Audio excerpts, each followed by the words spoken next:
qu'on se rend compte qu'on a beaucoup trop banalisé le fait qu'un rat ait un meilleur niveau que nous tous réunis en cuisine.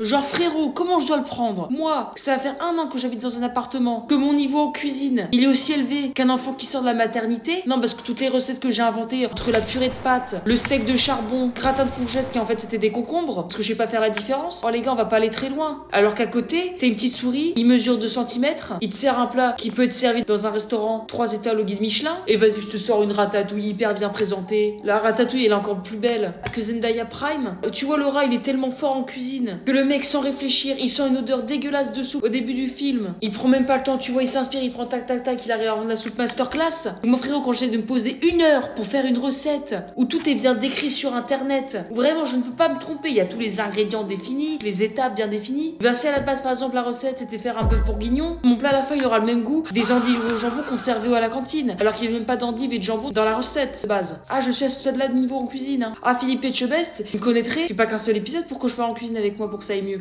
Il doit faire toute une saison. Hein. Ah, si vous voulez rentabiliser, je suis là. Hein. Pour vous faire une saison entière à moi tout seul. Bref, comment je dois le prendre là? Tous les matins, je me lève en me disant qu'il y a un rat qui sait mieux cuisiner que moi. Et que vous tous, hein, j'en suis certain, faites pas les malins. Par contre, juste un truc, c'est vrai que j'y pense. Je serais pas trop à l'aise, je pense, si je vais dans un resto, je sais que par exemple, mes plats sont préparés par des rats. J'avoue que bon, heureusement que c'est un film quoi, parce que dans la réalité, je sais pas si ça ferait vraiment le buzz. Bon, après, tu sais, aujourd'hui, quand tu vois tous les restos qui sortent. Alors, tu connais le concept? En fait, je t'explique. C'est un bar à purée jambon. Tu choisis tes pommes de terre, le jambon que tu veux, le petit topping, ça peut être emmental, du beurre, tout ce que tu veux. C'est trop fun, tu vas voir. Le plat, il coûte seulement 28,90 €. C'est pas cher, c'est en promo en plus pour la sortie. N'hésite pas. Je suis jaloux de toi, Rémi. On peut changer de vie, s'il te plaît. C'est pas grave. Si tu veux, tu te transformes en humain et moi, je me transforme en rat. Y a pas de souci, ta vie, elle est meilleure. En plus de ça, le frérot, il est ultra riche. Il est entrepreneur et tout. Il a un resto et tout. Il est chef de cuisine. Donc le petit gars, il doit brasser un petit peu d'argent. Quand il doit voir ma situation où je me lève tous les matins en slibard, je regarde mon compte en banque, je leur fais un vite fait bien fait. Le seul moyen que j'essaie de me faire de l'argent, c'est en faisant des blagues de prout sur internet. Ah bah le petit rat à côté, il se met bien. Hein. Vraiment que je prenne des cours de cuisine.